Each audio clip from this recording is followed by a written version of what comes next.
దేవుని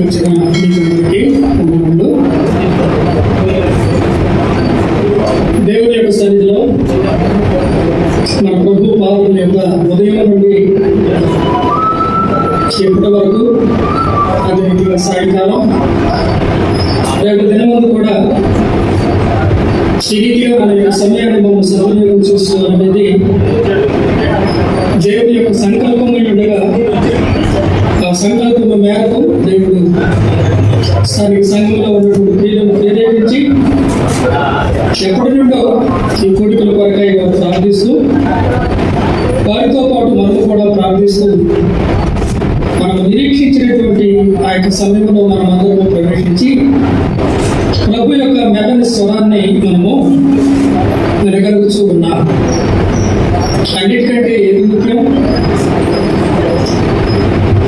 మరియా ఉత్తమమైన దానిని ఏర్పరచుకుని ఉన్నది, అది ఆమె యొద్ద నుండి తీసివేయబడదు. ఏమిటి ఉత్తమం? ప్రభు పాదముల యొద్ద కూర్చొని ఆయన మాటలు వినటం ఉత్తమం. ప్రతిదినం దేవుడు మనకి 24 గంటలు ఇస్తూనే ఉన్నాడు. ఏ రోజు ఆయన తక్కువ చేయడు, ఎక్కువ కూడా చేయడు, ప్రతిదినం ఇస్తున్నాడు. అయితే ప్రతిదినము ఎంత సమయము మన దేవుని యొక్క సన్నిధిలో ఆయన పాదముల యొక్క మనం కనిపెట్టుచున్నాం. ఉదయం భవానీ శంకర్ గారు అదే విషయాన్ని జ్ఞాపకం చేస్తాడు. నేను కూడా గమనించిన విషయం అదే. పెద్దవారైనటువంటి మీలో కూడా అనుభవం కలిగినటువంటి వారు కూడా మీరు చూచి ఉన్నటువంటి పరిస్థితి ఈనాడు మనకు కనబడుతున్నా. ఒకప్పుడు ప్రత్యేక కూడికలు ఏర్పాటు చేయబడ్డాయంటే బుక్ స్టాల్ అనేది తప్పనిసరిగా ఉండేది. బైబిల్ కొనేవాడు, అక్కడ వ్యాఖ్యానాలు ఉండేవి, రిఫరెన్స్ బైబిల్స్ ఉండేవి, డిక్షనరీస్ ఉండేవి, అనగా వాక్యానికి సంబంధించినటువంటి పుస్తకాలు ఎన్నో ఉన్నాయి. కానీ నేడు అది కరువు అయింది. బైబిల్ సొసైటీ వాళ్ళే నేరుగా చెప్పినటువంటి విషయం కరోనా టైం నుండి బైబిల్ ఎందుకు మీరు ప్రింట్ చేయడం లేదు అని అడుగుతుంటే వాళ్ళు అంటున్నారు, అయ్యా కొనేవాళ్ళు ఉంటే కదా. నిజమా కాదా? నిజమా కాదా? మనకి ఆశ తగ్గిపోయింది. చాలా మందిలో యూట్యూబ్లో పెడుతున్నారు, ఆన్లైన్లో పెడుతున్నారు. ఏమిటన్నారు అర్థం కాదు. కలవరం, అయోమయం, చిక్కమక, ఏది సత్యం? కాబట్టి సాధారణ నానారహితులుగా విశ్వాసం ఏం చేస్తారంటే దేవుని వాక్యానికి దూరం చేస్తాడు. సాధారణ యొక్క పని అది. గొర్రెని ఏం చేస్తాడు? వేటాడాలంటే పొద్దున నిమ్రోధుల గురించి మనం చూస్తున్నాం. వేటాడేవాడు ఏం చేస్తాడో తెలుసా? మందంతా ఉన్నప్పుడు వేటాడరు. ఆ మందులు బట్టి ఒక గొర్రెని ఏం చేయాలి? సహవాసానికి ఏం చేయాలి? వాక్యం చదవకుండా ఏం చేయాలి? ప్రార్థన చేయకుండా ఏం చేయాలి? కూడికలు కాకుండా ఏం చేయాలి? అందుకే పిల్లలు ఎంతో ప్రేమతో, ఎంతో బాధతో, ఎంతో ఖర్చుతో. దయచేసి ఆలోచించండి, ఇది రేవంటూ ఉన్న మాట కాదు. మన ప్రభువుకు రోషం ఎక్కువ, మన ప్రభువుకు రోషం ఎక్కువ. ఆయనకి ఎంత దయ ఉందో, ఆయనకి ఎంత ప్రేమ ఉందో, రోషము కూడా అలాగే ఉన్నది. ప్రభు ఏమన్నాడు? నేను రోషము గల, ఆయన వాక్యం చదవకపోతే ఆయనకు రోషం కదా. నిన్ను నన్ను విలువ పెట్టి కొనలేదు. మనం మొయ్యలేనటువంటి భారం ఏమన్నా దేవుడు మన మీద పెడుతూ ఉన్నాడా?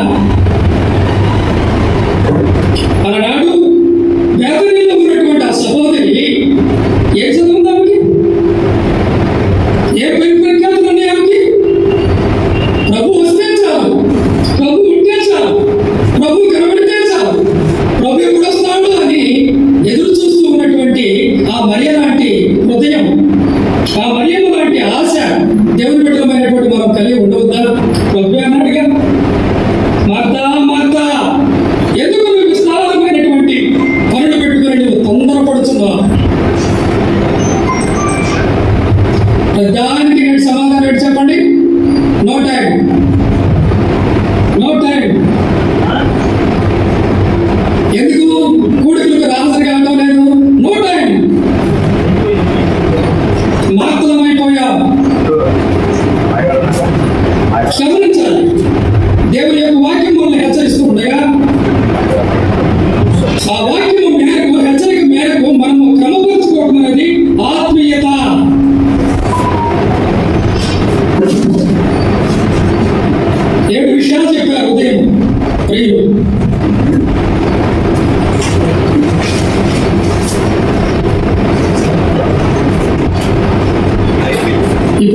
అంటే 7 విషయాలు ఎవరు చదువుతారు చెప్పండి. అందుకే మనం త్వరగా మర్చిపోతాం. అవి మనకు గుర్తుండాలంటే ఏం చేయాలి? వాటిని మనం రాసుకోవాలి, నోట్ చేసుకోవాలి. నోట్ పుస్తకం లేకుండా విద్యార్థి స్కూల్కి వెళ్ళకూడదు. వెళ్ళిన ప్రయోజనం లేదు. మనం ఎంత నేర్చుకున్నా ఇక్కడ నేర్చుకోవాల్సింది ఎంతో ఉన్నది.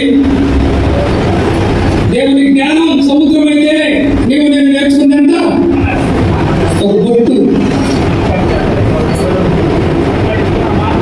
ఒక పండితుడు అన్నాడు, భూలోకంలోనే కాదు నిత్యత్వంలో కూడా ప్రభు గురించి మనం పూర్తిగా ఎరగలేమండి. Once we know completely about God, God ceases to be God. అర్థమైందా? మనకి ఎప్పుడైతే సంపూర్ణంగా నాకు వాక్యం తెలిసింది, సంపూర్ణంగా దేవుడి గురించి నాకు అర్థమైంది అని అంటే ఇక దేవుడు లేడు. పరిమితమైనటువంటి మన జ్ఞానంతో ఈ లోకంలోనే కాదు నిత్యంలో కూడా అందుకే ప్రభువుని స్తుతిస్తూ ఉంటాం, కనపడుతూ ఉంటాం. అసలు నరకబడి వాళ్ళని తప్పించడానికి మనలో ఏముంది చెప్పండి? ఏమీ లేదు. కాబట్టి ఆయన కృపను, ఆయన ప్రేమను, ఆయన దయను, అందుకే పరలోకానికి కేంద్రం యేసు ప్రభువే, సంఘానికి కేంద్రం యేసు ప్రభువే, మన వ్యక్తిగత జీవితాలకు కేంద్రం యేసు ప్రభువే. యేసు ప్రభు అంటే ఆయన వాక్యం. ఆయన వాక్యం ప్రతి విషయంలో వాక్యం వాక్యం వాక్యం. ఎన్నో విషయాలు వ్యతిరేకించేవారు చాలా మంది ఉన్నారు. అందుకే వారి ఉచ్చులో వారి వలలో పడకుండా స్థిరంగా ఉండాలంటే దేవుడి వాక్యాన్ని ఎరిగి ఉండాలి. దేవుడి వాక్యంలో స్థిరంగా ఉండాలి. ప్రాథమికమైనటువంటి విషయాలు అందుకంటే వాళ్ళు ఎక్కువ వెళ్ళలేదు. ప్రియమైన సహోదరుడా సహోదరి, ఇది నా విన్నపం. దయచేసి దేవుడి యొక్క వాక్యాన్ని చదువుదాం.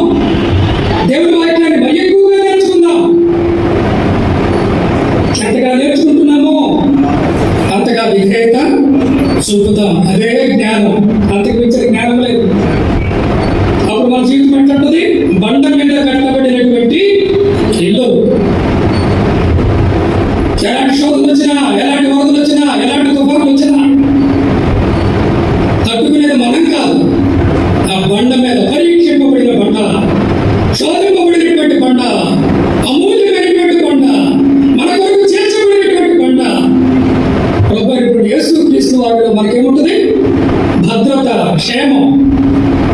ఉదయకాలం ముందు ఆదికాండము 14వ అధ్యాయం మనము ప్రారంభించాం. మొదట ఈ అధ్యాయం యొక్క డివిజన్ అనగా ఈ యొక్క అధ్యాయం విభజించుకోవాలి. ముందు నాకు సమయం లేదు కాబట్టి నేను త్వరగా వెళ్ళిపోతున్నాను. అందుకే మీరు నోట్ చేసుకోవాలి. నోట్ చేసుకోకపోతే విషయాలు గ్రహించడం కష్టం. 14వ అధ్యాయంలో మొదటి వచనం నుండి 11వ వచనం వరకు, మొదటి వచనం నుండి 11వ వచనం వరకు యుద్ధం. 4 రాజులు 5 రాజుల మీద యుద్ధం చేస్తూ ఉన్నారు. ఈ 4 రాజులు దూరంలో ఉన్నటువంటి వారు. మనం చూసాం కదా, క్షీరాలు అనగా బబులోను ప్రాంతం.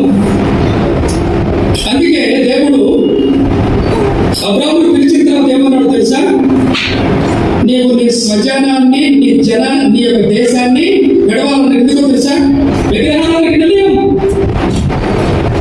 రక్షింపబడినటువంటి మనము ప్రత్యేకించబడినటువంటి వారు కనుక లోకాన్ని స్నేహించకూడదు.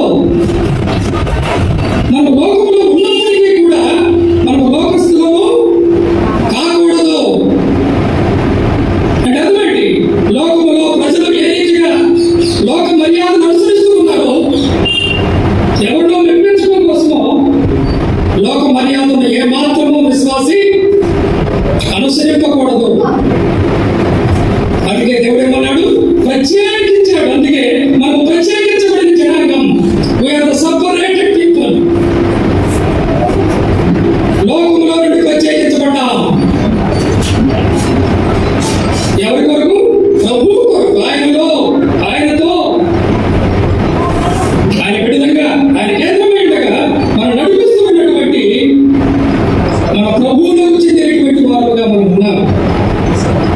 10-11 వచనాలలో యుద్ధాన్ని కూర్చున్నటువంటి విషయాలు ఉన్నాయి.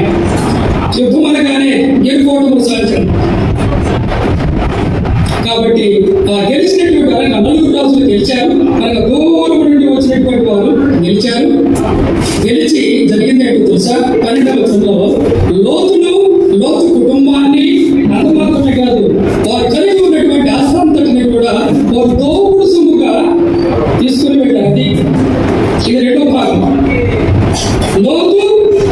లోతు కుటుంబం, లోతు ఆస్తి జయించిన వారు ఉంటారు కదా. అనగా అక్కడ ఉన్నటువంటి వారికి తమకి ఇష్టమైనటువంటి వారిని వారు ఏం చేస్తారు? కళ్ళు కొట్టుకొని పోతారు, దోచుకొని పోతారు. అది దోపుడు సొమ్ము అంటారు.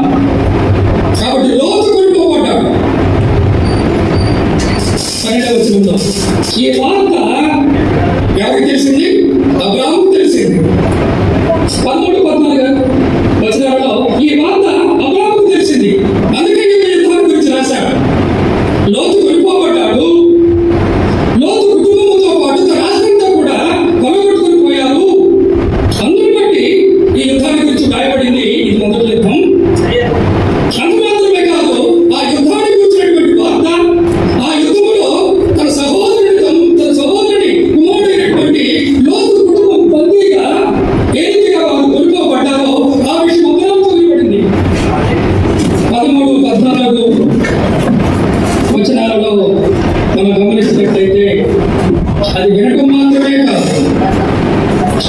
మాత్రమే కాదు, లోతును తప్పించుకుంటే లోతు కుటుంబంతో పాటు వారు దోచుకొని పెట్టినటువంటి ఆ ఆస్తిని తిరిగి సంపాదించుట కొరకై అబ్రహాము చూపినటువంటి ఒక తెగువాట. ఆయన తెగించాడు. రాజులతో యుద్ధం చేయాలంటే మాటలు కాదు. అబ్రహాము ఎప్పుడు కూడా కత్తి పట్టినట్టు మనకు లేఖనాలు లేదు. కానీ ఇప్పుడు మనం చూస్తాం.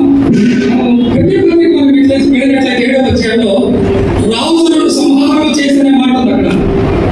ఎబ్రిపత్రిక 7వ అధ్యాయంలో రాజులను సంహారం చంపివేశాడు. అంటే ఏం చేశాడు? యుద్ధం చేశాడు, కత్తి పట్టాడు.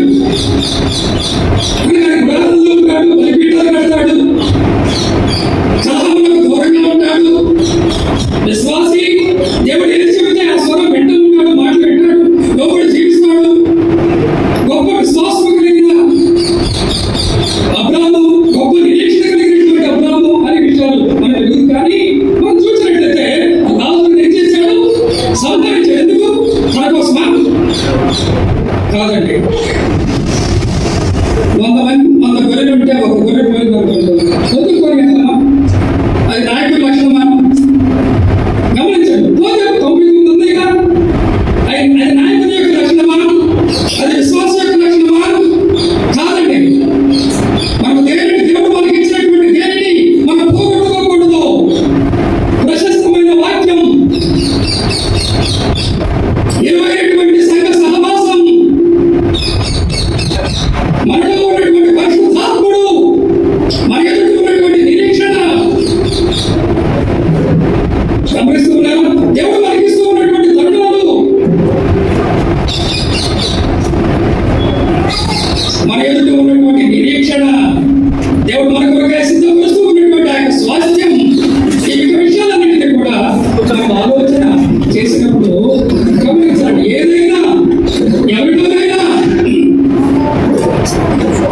జరగకూడదు ఒకటి జరిగితే అందుకే మనకి విజ్ఞాపన పడుతుంది. అందుకే నాయకులైనటువంటి వారికి ఎక్కువ పేరు ఉంది. సంఘంలో పెద్దలైనటువంటి వారికి, మందంలో కాసే వారికి ఎక్కువ పేరుంది. వారు పై విచారణ చేసేవారు. పై విచారణ చేయాలి. ఎవరు వస్తున్నారు, ఎవరు పోతున్నారు, సంఘంలో ఎవరు వస్తున్నారు, ఎవరు హానికరమైనటువంటి సంఘంలో ప్రవేశిస్తున్నాయా లేదా అని పై విచారణ. అందుకే రాజైన దావీదులో రాజు కాకమని పిల్లలు మనం చూస్తాం. గొర్రె సింహం కట్టుకుపోయింది, కోరుకుపోయి అన్నాడా? దేవుని మీద ఆధారపడి జీవము గల దేవుని నామమున సింహాన్ని చంపాడంటే మాటలా? అనగా బలం దేవుడే ఇస్తాడండి. ఆ పనికి నేను కూరుకుంటే దావీదుకి ఇచ్చినటువంటి బలం, అబ్రాహాముకి ఇచ్చినటువంటి బలం, ప్రభు మీద మనం ఆధారపడితే ఆయనలో మనకు జయం, లోకములో జయం లోకమును జయించిన విజయము మన విశ్వాసమే. ఎవరున్నారు? అబ్రాము ఎంతమంది నిర్మించాలి? తోపుడు సొమ్ముతో మనకి నలుగురు రాజులు పెడుతున్నారు. ఒక్కడే కాదు, నలుగురు రాజులతో యుద్ధం చేయాలంటే రాజు దొరికి వస్తాడా? ఆయన దగ్గర ఉన్నటువంటి సేనాధిపతులు ఎంతమంది, పరాక్రమశాలు ఎంతమంది, సైనికులు ఎంతమంది, ఎన్ని వేలు మనకు తెలియదు. ఆ లెక్కకి రాయకూడదా? మొత్తానికి లేకుండా రాదు. అంత దూరం ప్రయాణం చేసి వారు వచ్చి ఈ దేశంలో ఉన్నటువంటి వారు ఓడించి తీసుకుని పెడుతున్నారంటే వారి సైన్యం ఎంత గొప్పది. అంత గొప్ప సైన్యాన్ని ఎదుర్కోవడానికి అబ్రాము చూపించిన తెగువట. ఈ డిస్కరేజ్ లైఫ్ ఏమయ్యా వల్ల లోతుని కాపాడాలి, లోతును పడాలు తీసుకొని రావాలి అని దేవుని సన్నిధిలో ప్రార్థించాడు. దేవుని మీద ఆధారపడ్డాడు. తన ఎంట ఎవరన్నా చెప్పండి, 318 గురించి రాయబడింది. ఏమంటే ఎవరంటే వారు తన ఎంట అలవరచబడినవా. ఎవరు అంటే అర్థం ఏంటి? తన ఎంట అలవరచబడినవా లేక అలవరిచినవా ఎవరు అంటే అర్థం ఏంటి? వాళ్ళకి ట్రైనింగ్ ఇచ్చాడని అర్థం. Training people, trained servants. వాక్యం ఎవరు ప్రకటించాలి? వాక్యాన్ని ఎవరు బోధించాలి? సాక్ష్యం ఎవరు ఇవ్వాలి? గమనించాలండి. దేవుని పాదముల యొద్ద మనము నేర్చుకోవాలి. మొదట మనం నేర్చుకుని మనం లోపలికి రావాలి. వెలుగులకు గమనించాలండి ఈ మాట. అందుకే నాయకుడి గురించి మనం గమనించినట్లయితే అతడు మన మధ్యకు వచ్చుచు పోవచ్చు. ముందు పోవటం కాదు, ముందు లోపలికి రావాలి. సహవాసంలో ఉండాలి. ఇక్కడ స్థిరమైనటువంటి గుణాలు ఏర్పడాలి. లేఖన సత్యాలు, ప్రాథమిక సూత్రాలు, ప్రాథమికమైనటువంటి అమూల్యమైనటువంటి సత్యాలు నేర్చుకొని మంచి గుణాలు వేయబడిన తర్వాత అప్పుడు బయటికి వెళ్ళాలి. ప్రభు అన్నాడు అప్పుడు బయటికి వెళ్ళండి. రాగానే వెళ్ళాల. జాలర్లు ఏమయ్యారు? మనుషులను పట్టే జాలర్లు అయ్యారు. అంత మాత్రమే కాదు, మనం గమనించినట్లయితే గొప్ప బోధకులు అయ్యారు. వాళ్ళు రాసినే కదా పత్రికలు, నూతన నిబంధన పత్రికలు వాళ్ళు రాసినవే. సంఘానికి వచ్చినటువంటి సిద్ధాంతపరమైన విషయాలు రాసిన ఎవరు? విద్యలేని పావులు. ఆయన పాదములు కదా ఉంటే దేవుడంత జ్ఞానం ఇస్తాడు. దేవుడంత జ్ఞానం ఇస్తాడు, అంత సామర్థ్యం ఇస్తాడు, అంతగా వాడుకుంటాడు. మనం ఆయన చేతిలో ఉండాలి. మనం ఆయన చేతిలో ఉండాలి. ఆయన వాడుకున్నట్టు అర్హమైనటువంటి పనిముట్టుగా మనం ఉన్నప్పుడు అబ్రాము మనం చూస్తున్నాం. వెళ్ళటమే కాదు, తన ఇంటి అలవర్చబడినటువంటి 318 మందితో పోరాడాడు, యుద్ధం చేశాడు, వారిని గెలిచాడు. గెలిచి రాకుండా గెలిచాడు. గెలిచి ఏం చేస్తున్నాడు? లోతు కుటుంబాన్ని ఇంకో మాట ఉంది. లోతు ఏదైతే కోల్పోయాడో ఆ ఆస్తంతటిని. ఇవన్నీ కూడా సిద్ధాంతపరమైనటువంటి విషయాలండి. అందుకని ఉదయకాలం చెప్పా, ఇది చరిత్ర, ఇది this is historical. At the same time there is a prophecy, prophetical. అంత మాత్రమే కదా, ఇది ఎలాంటిది? There is a doctrinal issue. సిద్ధాంతపరమైన బోధ ఉంది దీనిలో. కాబట్టి దేవుడు ఊరికి అర్థమైంది. దీనిలో దేవుడు మాట్లాడేది తక్కువే కానీ ఆయన మాటలు తక్కువ కానీ దాని వెనక ఉన్నటువంటి భావం, సందేశం ఎంతో గొప్పది. దేవుడు మాట్లాడేది తక్కువ కానీ దాని వెనక ఉన్నటువంటి భావం, ఉద్దేశం, మనం నేర్చుకోవలసినటువంటి సందేశం, పాఠం ఎంతో గొప్పది. అబ్రాము గురించి, లోతుల గురించి, ఈ యుద్ధాల గురించి, మరలా అబ్రాము ఏ రీతిగా లోతును తిరిగి సంపాదించుకున్నాడో ఇవన్నీ కూడా సిద్ధాంతపరమైన విషయాలు. తర్వాత మనం చూడాలి. ఈ యొక్క 14 వచ్చిన కొత్త విషయం చాలా రాయబడ్డాయి. ఇది ఎగ్జైటింగ్ సెక్టర్, ఆసక్తికరమైనటువంటి అధ్యాయం. ఇదే ప్రతి అధ్యాయం, ప్రతి మాట ఆసక్తికరమైనది, ప్రయోజనకరమైనది. మనం మనసు నిలిపి చదవాలి. మన మనసు నిలిపి దేవుని సన్నిధిలో కనిపెట్టినట్లయితే దేవుడు యొక్క విషయాలు మనకు బయలుపరుస్తాడు. గమనిస్తున్నారా? తర్వాత మనం గమనించండి, 18, 19, 20 వచనాల్లో ఒక క్రొత్త వ్యక్తి కనబడతాడు. ఒక క్రొత్త వ్యక్తి కనబడతాడు. ఎవరు? మెల్కీసెదెక్. మెల్కీసెదెక్ అనేటువంటి ఒక క్రొత్త వ్యక్తి కనబడతాడు. ఏమిటి ఆయన క్రొత్తదనం? యేసు ప్రభువులో క్రొత్తదనం ఉంది కదా. ఏమిటి? ఆయన పరిశుద్ధుడు, కేవలం పరిశుద్ధుడు. ఆయన పాపం ఎరుగనివాడు,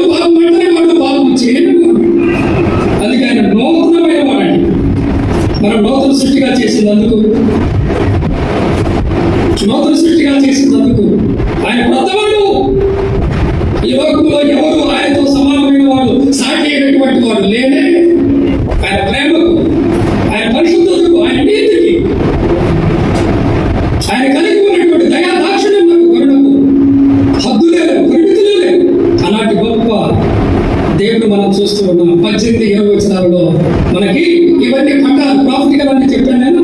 కాబట్టి ఎవరు ఈ మెల్కీసెదెకు అంటే ఆయన యాజకుడు, అదే సమయంలో రాజు.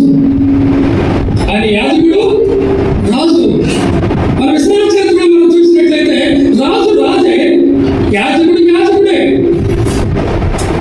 కానీ రాజు యాజకుడు అనగా ఈ రెండు కూడా మనకు కలిసి ఈ రెండు బాధ్యతలు నిర్వహించినటువంటి వ్యక్తి మనకు కనబడడు. కానీ ఎందుకు రాశాడు?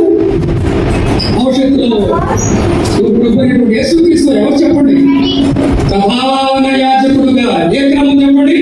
ఏమి క్రమం కాదు, ఆరోగ్య క్రమం కాదు, మెల్కీసెదెకు క్రమము చొప్పున, మెల్కీసెదెకు క్రమము చొప్పున నిరంతరము మన కొరకు విజ్ఞాపన చేయించుకున్నాడే. ఆ మెల్కీసెదెకు ఎవరు? ఎక్కడ నుండి మెల్కీసెదెకు 14వ అధ్యాయం కనపడతాడు, కీర్తనలో 110వ కీర్తనలో కనపడతాడు. తర్వాత హెబ్రీ పత్రికలో మనకి ఈ హెబ్రీ యొక్క మెల్కీసెదెకు గురించి రాయబడింది. ఛాయ పటమట నిజంగా ఉన్నాడు, చారిత్రక పురుషుడు. అయితే ప్రభువైన యేసుక్రీస్తు వారు ఆయన రెండవ రాకడలో ఆయన రాజు మాత్రమే కాదు, ఆయన ఎవరు? యాజకుడు కూడా. ఇప్పుడు ఆయన సంఘానికే రాజు, నమ్మిన నీకే నాకు రాజు. కానీ అర్మగెద్దోన్ అనేటువంటి యుద్ధం జరిగిన తర్వాత ప్రపంచానికి అంతటికీ రాజు, ప్రపంచానంతటినీ పరిపాలన చేస్తాడు. 5 సంవత్సరాలు కాదు, ఎలక్షన్స్ కాదు, మానవ అభిప్రాయాలు కాదు, అసలు మానవ పరిపాలన వ్యవస్థనే ఆయన కొట్టివేసి, తెలుసు కదా దానియేలు గ్రంథం 2వ అధ్యాయంలో ఆ ప్రతిమను ఏం చేస్తాడు? మొదట పాదముల మీద చేతి సహాయం లేకుండా తీయబడినటువంటి ఆ రాయవరో తెలుసా? ప్రభువైనటువంటి యేసుక్రీస్తు వారు ఆ విగ్రహాన్ని పడగొట్టి ధ్వంసము చేసి ధూళిగా చేసి తర్వాత ఆ రాయమవుతుంది, భూతలమంతా నిండిపోతుంది. ప్రభువైనటువంటి యేసుక్రీస్తు వారు భూలోకాన్ని 1000 ఏళ్ళు పరిపాలన చేస్తాడు. ఇప్పుడు అర్మగెద్దోన్ యుద్ధము. అందుకే ఇక్కడ మెల్కీసెదెకును చూపిస్తున్నాడు, మెల్కీసెదెకును చూపిస్తున్నాడు. అందుకే అబ్రాహాము మెల్కీసెదెకు చేత ఆశీర్వదింపబడతాడు, మెల్కీసెదెకు చేత దీవెన పొందుతాడు. మెల్కీసెదెకు వచ్చుటను బట్టి, మెల్కీసెదెకు మాటలను బట్టి అబ్రాహాము బలపరచబడినటువంటి వాడై ఒక శోధన ఎదుర్కొంటాడు. ఏమిటో శోధన? సొదొమరాజు వస్తున్నాడు, ఆ దోపుడు సొమ్మును తీసుకోయా, ఆ డబ్బంతా నువ్వు తీసుకో, నువ్వు గొప్పవాడు, నువ్వు ధనికుడు అంటే అబ్రాహాము అన్నాడు, చెప్పుల వారైనను నూలు పోగైనను నేను తీసుకోను. ఎలా ఎదుర్కొన్నాడు చెప్పండి? వచ్చినటువంటి ఆ యొక్క శోధనను అబ్రాహాము ఎలా ఎదుర్కొన్నాడు చెప్పండి? మెల్కీసెదెకు కనబడటం ద్వారా, మెల్కీసెదెకు ప్రత్యక్షమవడం ద్వారా, మెల్కీసెదెకు యొక్క దీవెన పొందడం ద్వారా, మెల్కీసెదెకును బట్టి బలపరచబడినటువంటి అబ్రాహాము దాన్ని త్రోసివేశాడు. అంత మాత్రమే కాదు, మెల్కీసెదెకు 10వ వంతు ఇచ్చినట్లుగా అక్కడ మనం చూస్తాం. ఈ రీతిగా రాజులను జయించడం మాత్రమే కాదు, తర్వాత తన యొక్క జీవితంలో వెంటనే తనకు ఎదురైనటువంటి ఆ శోధనను జయించినటువంటి జయశీలిగా అబ్రాహామును మనం 14వ అధ్యాయంలో చూస్తాం. ఇప్పుడు సమయాన్ని బట్టి ఉదయకాలమంతా ఆ యుద్ధాన్ని గురించి కొన్ని మాటలు మనం మాట్లాడుకున్నాం. సమయాన్ని బట్టి లోతు కొనిపోబడినటువంటి విధానం, దోపుడు సొమ్ముగా లోతు కుటుంబం, తర్వాత లోతుకున్నటువంటి ఆస్తి పోయింది కదా. అప్పుడు తన ఇంటి అనుమతించబడినటువంటి 318 మంది సేవకులతో వీరోచితముగా అబ్రాహాము పోరాడి రాజులను జయించి, రాజులను సంహరించి వారందరినీ కూడా తీసుకొని రావడం అనేది భవిష్యత్తులో జరగడానికి ఉన్నటువంటి ఒక గొప్ప సంఘటన. చూడండి, మీరే చెప్పాలి నాకు. యెషయా గ్రంథం, లేవికాండం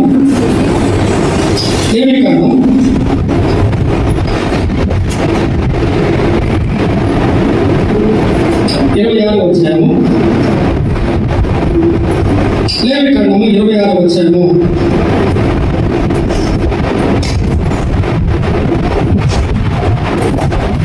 40 నుండి 42 వరకు చదువుదాం.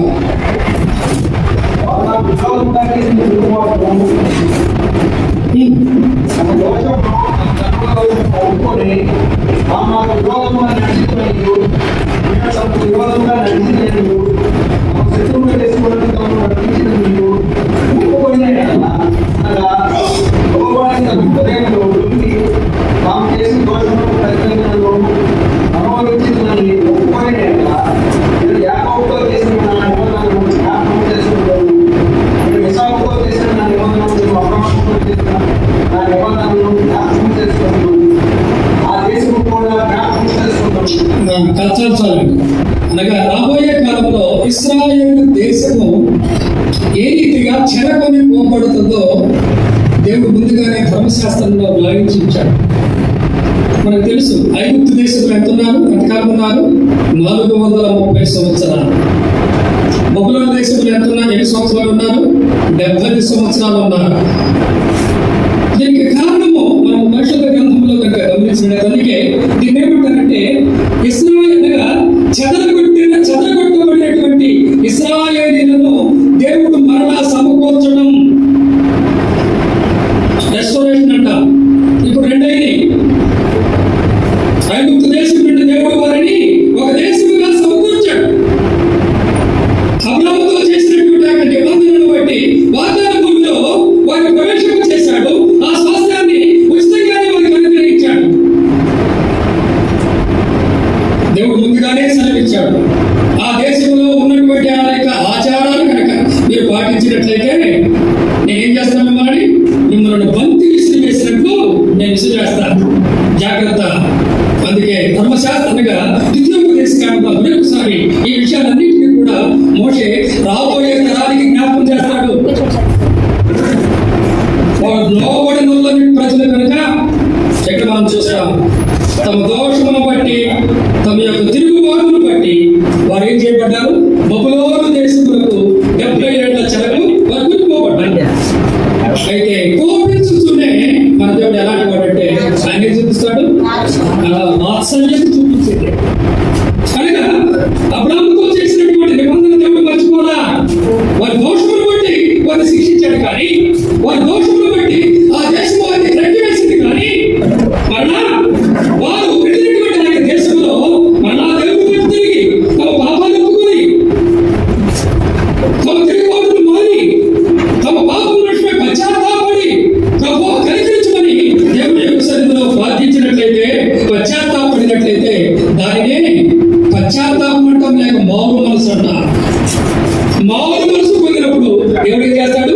వారి ఎడల దయ కలిగి వారిని ఏ దేశంలోనికి కొనుక్కోయాడో ఆ దేశంలో నుండి వారిని రప్పిస్తానని దేవుడు ముందుగానే తన యొక్క వాక్యంలో భావించినటువంటి విషయం. ఇది చరిత్ర. ఇప్పుడు ఈ చరిత్ర అండి. అందుకే మండుతున్న పొద, ఆ మండుతున్న పొద అయినటువంటి ఇశ్రాయేలులో ప్రభు ఉన్నాడు. దేవుడు వారితో చేసినటువంటి నిబంధన ఇంకా నిలిచే ఉన్నది. ఆ నిబంధన ఆయన నెరవేర్చుటకు ఆయన సిద్ధముగా ఉన్నాడు. ఐగుప్తు నుండి విడిపించాడు, బబులోను దేశం నుండి తిరిగి రప్పించాడు. మరలా మనం చూస్తాం, ప్రభు అయినటువంటి యేసుక్రీస్తు వారిని శిలువ వేయడం ద్వారా క్రీస్తు శకము 70వ సంవత్సరంలో జరిగింది. ఏమిటి చెప్పండి? ఇశ్రాయేలు దేశంలో మరలా దేవాలయం పడగొట్టబడింది, కాల్చబడింది. అంత మాత్రమే కాదు, నేడు ప్రపంచంలో ఇశ్రాయేలీలందరూ కూడా ప్రతి దేశంలో స్కాటర్డ్. ఆనాడు లోతు ఏ రీతిగా కొనుక్కోబడ్డాడో ఈనాడు ఇశ్రాయేలు దేశంలో పటంగా అక్కడ దేవుడు చూపించాడు. కాబట్టి మూడవసారి మనం చూసినట్లయితే ఇప్పుడు ప్రపంచమంతా చెదిరిపోయినటువంటి ఇశ్రాయేలీయులకు దేవుని యొక్క వాగ్దానం నిలిచే ఉన్నది. ఒక దినాన ఇశ్రాయేలీయులు మరలా జాతిపరంగా వారు ప్రభువైపు చూస్తారు. జాతిపరంగా వారు తమ యొక్క పాపం విషయమై పశ్చాత్తాపడతారు. అప్పుడు దేవుడు వారిని కనికరించి అబ్రాహాము, ఇస్సాకు, యాకోబులతో దేవుడు చేసినటువంటి నిబంధన బట్టి అబ్రాహాము ఏ రీతిగా ఆ లోతును విడిపించి మళ్ళా తీసుకొని వచ్చాడో, లోతును మాత్రమే కాకుండా వ్యక్తులను మాత్రమే కాకుండా వారు కోరుకున్నటువంటి ఆస్తిని కూడా తీసుకుని వచ్చాడు. గమనించాలండి, మనకు ఆత్మ విమోచన జరిగింది. గమనించాలి, మనకు ఆత్మ విమోచన జరిగింది. ఇంకేం విమోచన జరగాలి చెప్పండి? దేహ విమోచన. ఇది ఎప్పుడు రిపెంట్ అనగా ఇది దేవుని యొక్క ఆయన యొక్క రిడెంప్షన్, ఆయన యొక్క విమోచనలో భాగమండి. ఆత్మే కాదు, మన దేహం కూడా విమోచనపడాలి. మన దేహం విమోచనపడి పరలోక రాజ్యంలో మనం ప్రవేశించాలి.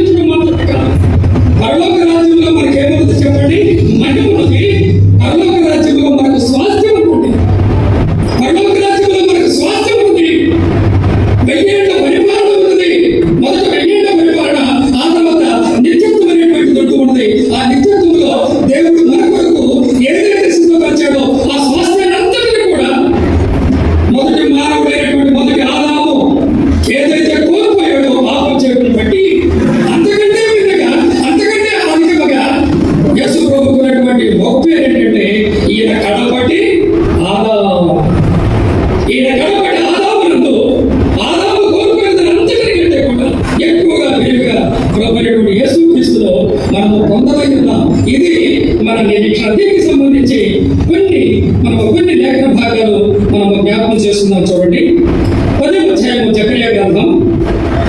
కాబట్టి రెస్టోరేషన్ అనగా 2 సార్లు పూర్తయిపోయింది, అయితే 3వది నెరవేరడై ఉన్నది.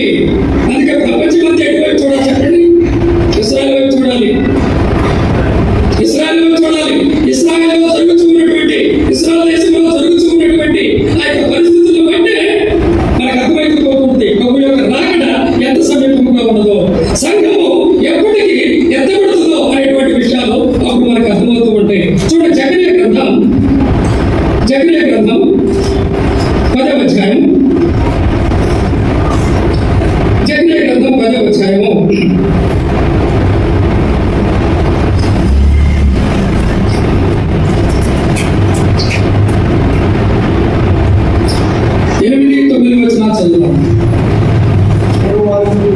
ఇదండి రిడమ్షన్ అంటే అర్థం. అదే విమోచనలో 2 భాగాలు. ఉదాహరణకు రూతులో మనం చూస్తాం, ఆమె వివాహం కావడం మాత్రమే కాకుండా నయోమి ఏదైతే పోగొట్టుకుందో అదంతా కూడా తిరిగి ఆ స్వాస్థ్యము ఆ కుటుంబానికి ఇవ్వబడుతుంది బోయస్ ద్వారా. కాబట్టి మనం ఏదైతే పోగొట్టుకున్నామో పాపం ద్వారా మొదటి ఆదాము అనేటువంటి ఆదాములతో మనం ఏదైతే ఆధిక్యతలన్నీ కూడా కోల్పోయామో వాటన్నిటినీ ప్రభు మనకు, అందుకే 1000 ఏళ్ల పరిపాలనలో ప్రభువుతో పాటు మనం ఏం చేస్తాం? రాజులుగా పరిపాలన చేస్తాం. ఇప్పుడు చూడండి, 9వ వచనంలో, నేను వారిని విమోచించి ఉన్నాను కనుక వారిని ఎలా పిలుస్తాడట? ఎలా వేసి పిలుస్తాడు? నా గొర్రెలు నా స్వరము వినును, అవి నన్ను వెంబడించును. ఆయన స్వరం వింటారు. ఇప్పుడు వరకు ఆయన స్వరాన్ని వినటానికి వాళ్ళు ఇష్టపడుతుందా? కానీ ఒక దినం ఉన్నది, రాబోయే దినం ఉన్నది. దేశమంతా కూడా అనగా దేశంలో అనేకులు, అందరం కాదు, దేశంలో అనేకులు, ఇస్రాయేల్ దేశంలో అనేకులు పశ్చాత్తాపడి తమ పాపం విషయమై మారు మనసు పొంది రక్షింపబడి ప్రభువుని అక్కడి కొరకు ఎదురు చూస్తూ ఉంటారు. అప్పుడు ప్రభు వచ్చేది. సమయం లేదు కాబట్టి ముందుకు సాగుతున్నా. యేసు ప్రభు రెండవ రాకడలో 2 ఘట్టాలు. మొదటి రాకడలో ప్రభు భూమి మీద తన కాళ్ళు పెట్టాడు. ఎక్కడ పెడుతున్నాడు ఆయన? ఎక్కడ ఉంటాడు? మనలో అనగా మేఘమండలం మీద ఉంటాడు. సార్పాటుతోను ప్రధాన దూత శబ్దంతోను దేవుడి బోరతోను ప్రభు పరలోకము నుండి దిగి వచ్చును. ఎక్కడ? మేఘమండలం మీద ఉంటాడు. భూమి మీద కాళ్ళు పెట్టాడు. ఎందుకు? ప్రభువునందరికీ తెచ్చినటువంటి వారు మొదట లేస్తారు. ఆ తర్వాత సజీవులై నిలిచినటువంటి వారందరూ కూడా మరణించకుండానే మార్పు చెంది మహిమ శరీరాలతో ప్రభువుని మనము మేఘమండలం మీద ఎదుర్కొంటాం. సంఘం ఎత్తబడుకుంటా. 2వ రాకడలో మొదటి భాగం సంఘము పైకి ఎత్తబడిన తర్వాత విడువబడినటువంటి లోకం, యూదులుంటారు, అన్యులు ఉంటారు. 7 ఏళ్ల శ్రమకాలం భూలోకంలో. ఆ 7 ఏళ్ల శ్రమకాలంలోనే ఇశ్రాయేలీయులు మారుమనసు పొందుతారు. కాబట్టి ఇవన్నీ కూడా సిద్ధాంతపరమైన విషయాలు. 7 ఏళ్ళు మనకి వివాహము విందు సంతోషిస్తాం ప్రభుని. ఉదయం ప్రియులు బాగా జ్ఞాపకం చేస్తున్నాడు. ఆయన పోలి ఉంటాం. మొదటి పత్రిక 3వ అధ్యాయం 1-2 వచనం. ఆయన పోలి ఉంటాం. అంత మాత్రమే కాదు, ఆయన ముఖాముఖిగా అప్పుడు చూస్తాం, ఇప్పుడు కాదు. ఇప్పుడు విశ్వాసం చూస్తే విశ్వాసంతో పడలేదు. గమనించాలి, యేసు ప్రభుని ఇప్పుడు చూసినామని ఎవరైతే అంటున్నారో వారికి విశ్వాసంతో పడలేదు. విశ్వాసం వేరు, చూడటం వేరు. కాబట్టి మనం విశ్వసిస్తూ ఉన్నాం, రాయబడినటువంటి సత్యాన్ని నమ్ముతూ ఉన్నాం, ఆయన రాకడ కొరకు ఎదురు చూస్తూ ఉన్నాం. మహిమ శరీరములతో ఈ శరీరంతో మనం చూసి బ్రతకలేదు. ఆయన పరిశుద్ధత, ఆయన మహిమను ఈ శరీరం చూసి బ్రతకలేదు, తట్టుకోలేదు.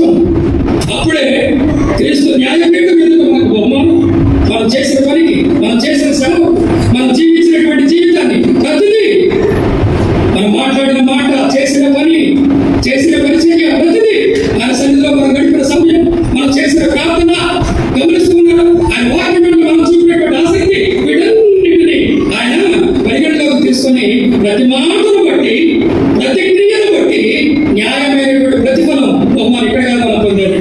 క్రీస్తు న్యాయమైన ఆ 7 ఏళ్ల కాలంలో, విందు సమయంలో 7 ఏళ్ళు ఈ యొక్క భూలోకంలో శ్రమకాలం అయిన తర్వాత సంఘముతో ప్రభు ఒక మహిమగల రాజుగా ప్రభావంతో ప్రభు దిగి వస్తున్నాం అనేది మనం చూస్తాం. సమయం ఉంది కాబట్టి నేను ముగిస్తున్నాను. గమనించండి, ఇశ్రాయేలుకు 3 ముఖ్యమైన విషయాలు.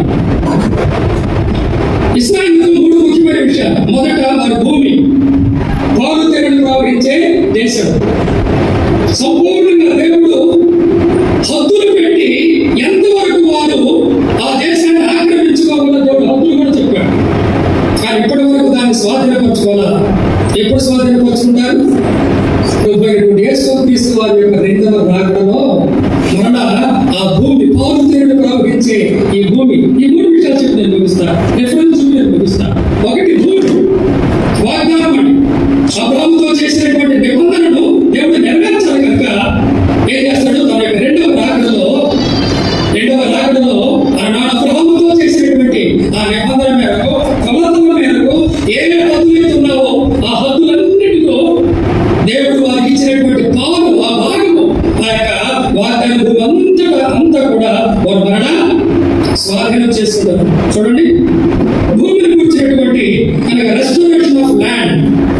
ఇస్లాం దిగడమే కాదు, నేను చెప్తాను, మనకు విశేషకరమైనటువంటి ఆసక్తికరమైనటువంటి విషయం ఉంది. చరిత్రలో జరిగినటువంటి విషయము ప్రభుత్వమైతే సమయం లేదు కనుక రేపు నేను చెప్తాను. మనకు ఆశ్చర్యం వేస్తానుగా దేవుడి వాక్యంలో ఉన్నటువంటి ఈ సంగతులు రుజువవుతూ ఉంటే, నెరవేరుతూ ఉంటే, అవన్నీ మనం తెలుసుకున్న తర్వాత నిజంగా మన హృదయం ఉపయోగించిపోతుందండి. ఎంతగానో సంతోషిస్తాం. దేవుడి వాక్యం ఎంత ఘనమైనది, ఎంత అమూల్యమైనది, ఎంత శ్రేష్టమైనది, ఎంత నమ్మదగినది. అందుకే ఎంత చదివితే, ఎంత వింటే, ఎంత ధ్యానం చేస్తే, ఎంతగా ప్రభు కొరకు మనం జీవిస్తే అంత ధన్యమవుతాం. క్రీస్తు న్యాయపీఠం మీద మనకు కనబడుతుంది. అక్కడ బడా నమ్మకమైన మంచి దాసుడా అని మనం పొందుతాం.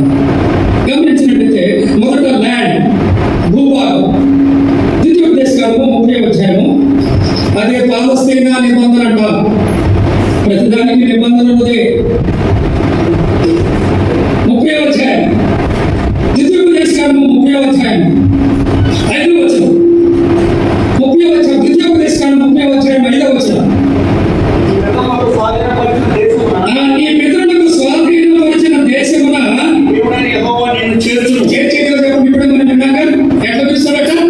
ఏల వేసి తన యొక్క దూతలను 4 దిక్కులకు పంపి చెదరిపోయినటువంటి ఇశ్రాయేలు ఎక్కడెక్కడ వనందరూ ఒక్కరు కూడా విడువబడదు.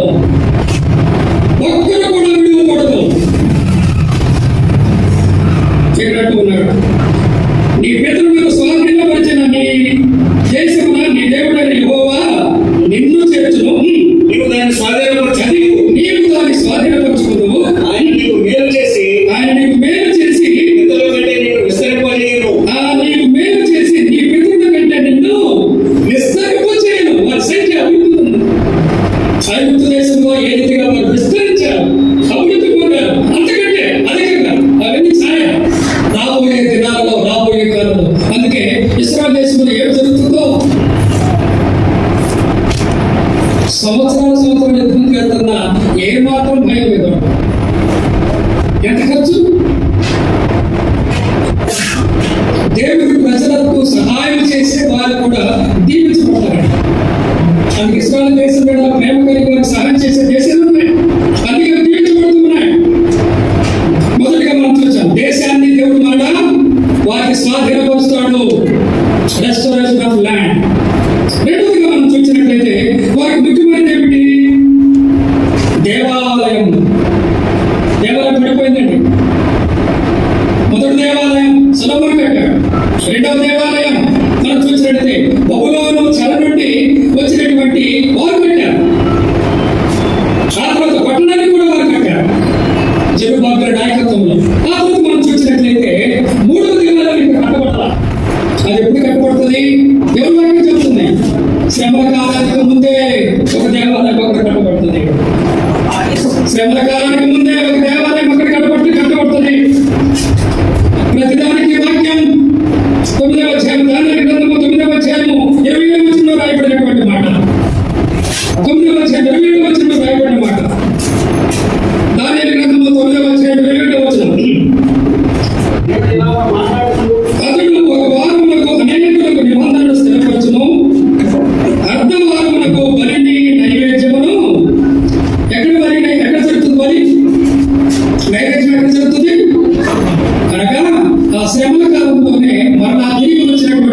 ఇశ్రాయేలీయులు మొదట తమ యొక్క భూమిని స్వాధీనపరుచుకుంటారు. రెండవది మూడవ దేవాలయం కట్టబడుతుంది. మూడవ దేవాలయము కట్టబడుతుంది. అప్పుడు ఈ క్రీస్తు విరోధి వారితో నిబంధన చేస్తాడు. అందుకే అర్ధవారములకు వరిని నైవేద్యం నిలిపివేయను. హేయమైనది నిలిచివారు ఎక్కడ? హేయమైనటువంటి విగ్రహం. క్రీస్తు విరోధి తన యొక్క విగ్రహాన్ని పరిశుద్ధ దేవాలయంలో నిలుపుతాడు. యెరూషలేములో ఉన్నటువంటి దేవాలయంలో నిలిపి దీన్ని పూజించమంటాడు. అప్పుడు వారు వ్యతిరేకిస్తారు. ఇది ఎప్పుడు? శ్రమకాలంలో. అందుకే 3.5 సంవత్సరములు శ్రమలు, తర్వాత 3.5 సంవత్సరములు మహాశ్రమ నవీకరణ. వారు అంటే 7 సంవత్సరాలు. అర్ధవారం అయిన తర్వాత వాడికి పనిచేస్తాడు. ఒకటి భూమి అయిపోయింది. రెండు దేవాలయం. ఈ దేవాలయం తర్వాత ఏసియా గ్రంథంలో మనకి దేవాలయాన్ని గుర్చినటువంటి వివరాలు 10 అధ్యాయాలు రాయబడిందండి ఏసియా గ్రంథంలో. అది 1002వ పరిపాలనలో ఉన్నటువంటి దేవాలయం. భూమి అయిపోయింది, దేవాలయం అయిపోయింది. సరిపోయిందా? వారిని పరిపాలించే రాజు కావాలి. ఈ 3 వారికి చాలా ప్రాముఖ్యం. ఈ 3 లేకుండా వాడు ఉండలేదు. ఇప్పుడు వారికి రాజు లేడు. ఇప్పుడు వాడు తిరిగి వచ్చినా కానీ అనేకులు ఇక విశ్వాసం ఉంచుకుంటూనే ఉన్నారు. అయితే ఒక దినాన పశ్చాత్తాపంతో మారు మనసు పొంది రక్షించబడినటువంటి వారు వస్తారు, భూమిని స్వాధీనం చేసుకుంటారు. ఏ రీతిగా లోతు కోల్పోయేటువంటి తన వారిని, ఆస్తిని అబ్రహాము తిరిగి సంపాదించాడో అదే రీతిగా ప్రభు యేసుక్రీస్తు వారు ధర్మయుద్ధమైనటువంటి యుద్ధంలో సమయం ఉంది. కొన్ని విషయాలు చెప్తాను. కొన్ని విషయాలు రేపు మాట్లాడతాను. కాబట్టి ఆ రీతిగా ఇశ్రాయేలీయులు పడిపోయిన ఇశ్రాయేలీయులు. నేను ఎలా ఉన్నా ఇశ్రాయేలు మెస్సీయను ఒప్పుకోరు, యేసుక్రీస్తుని ఒప్పుకోరు. కానీ ఒక దినాన వారి కళ్ళు తొలగిపోతాయి. మూడోదిగా మనం చూసినట్లయితే ప్రభు అయినటువంటి యేసుక్రీస్తు ముందుగానే చెప్పబడి యేసు ప్రభు జన్మించిన సమయంలోనే ఈ మాట చెప్పబడి. చూడండి లూకాసు వార్త మొదటి అధ్యాయము 32వ వచనం. లూకాసు వార్త మొదటి అధ్యాయము. ఆయన గొప్పవాడై సర్వోన్నతుని కుమారుడును ప్రభు అయిన దేవుడు. గమనిస్తున్నారు, ఇది సింహాసనం. అందుకే దేవుడు అబ్రహాముతో చేసిన నిబంధన బట్టి భూమి వారికి స్వతంత్రించబడుతుంది. రాజైన దావీదుతో చేసినటువంటి నిబంధన బట్టి పడిపోయినటువంటి దావీదు గుడారాన్ని తిరిగి లేపుతాడు, తిరిగి కడతాడు. ఆ సింహాసనం మీద దావీదు కుమారుడుగా, అనగా అగోత్రములకు వచ్చినటువంటి మనుష్య కుమారుడుగా ప్రభువైనటువంటి యేసుక్రీస్తు వారు 1000 ఏళ్ళు పరిపాలన చేస్తాడు. మరి ఒక మాట నేను చదివి సమయాన్ని మీరు అప్పగిస్తాను. అందుకే ప్రభు 2వ రాకడలో మనకి ఇశ్రాయేలు కొరకై, వారు విమోచించిన కొరకై రాజుగా ప్రభువుగా ఆయన వచ్చి అర్మగద్యుడైనటువంటి యుద్ధంలో తనకు వ్యతిరేకంగా నిలిచినటువంటి క్రీస్తు విరోధి, అబద్ధ ప్రవక్త, భూరాజులు, సేనాధిపతులు అందరినీ కూడా తన నోటి శ్వాస చేత ఆయన కట్టుబట్టుకోవాల్సిన అవసరం లేదండి. నోటి ఊపిరి చేత, నోటి శ్వాస చేత, ఆయన మాట చేత వారందరినీ సమూలంగా, నమ్మనటువంటి వారందరినీ కూడా సమూలంగా నాశనం చేసి ప్రతిదండన, పాపానికి తగినటువంటి ప్రతిదండన వారికి విధించి ఇశ్రాయేలీయులను అన్యులను రక్షించి అప్పుడు శత్రువులందరినీ కూడా ఓడించి సాతాను బంధించి 7 సంవత్సరాలు సాతాను బంధించి అప్పుడు యెరూషలేములో ఆ సింహాసనం మీద ప్రభువైన యేసుక్రీస్తు వారు పట్టాభిషేకం పొంది ఆయన పరిపాలన చేస్తాడు. ఆ సమయంలో ఉన్నక్కడ ప్రభువుతో పాటు మహిమ శరీరాలతో మనం ఉంటామని దేవుని యొక్క వాక్యము సెలవిస్తూ ఉన్నది. చూడండి 11వ అధ్యాయము చెప్పి నేను ముగిస్తాను. 11వ అధ్యాయము ప్రకటన గ్రంథంలో 11వ అధ్యాయము 15వ వచనం. 7 దూతలతో కూడి వచ్చినప్పుడు పరలోకములో గొప్ప శబ్దములు పుట్టెను. ఆ శబ్దములు గమనించాలి. ఈ లోక రాజ్యము మన ప్రభు రాజ్యమును ఆయన క్రీస్తు రాజ్యం అవుతుంది. అవుతుందా లేదా? ఆమేన్. దేవుడు పలికినటువంటి ప్రతి మాట తగిన కాలంలో నెరవేర్చుటకు సమర్థుడు. కాబట్టి లోతులు అబ్రహాము విడిపించాడా లేదా? విడిపించాడు. వారందరూ తిరిగి వచ్చాడా లేదా? వచ్చారు. కోల్పోయిన ఆస్తిని మరలా తీసుకుని వచ్చాడా లేదా? అదే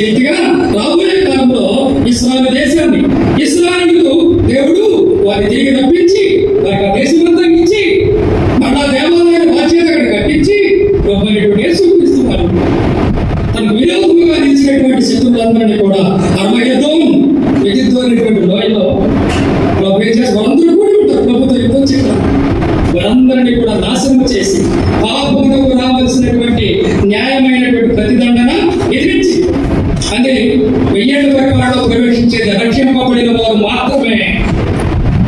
రక్షింపబడిన యూదులు, రక్షింపబడిన అన్యులు మాత్రమే 1000 పరిపాలనలో ఉంటారు. ఆ 1000 పరిపాలన ఎలా ఉంటుందో ప్రభు చిత్తం అయితే రేపు దేవుని యొక్క వాక్యాన్ని మనం పరిశీలన చేద్దాం. మరి ఈ సమయం ఇచ్చినటువంటి ప్రియులు పెద్దలకు మీకందరికీ కూడా శ్రద్ధతో వాక్యం అయినటువంటి మీకందరికీ కూడా ప్రత్యేకమైన వందనాలు తెలియజేస్తూ సమయాన్ని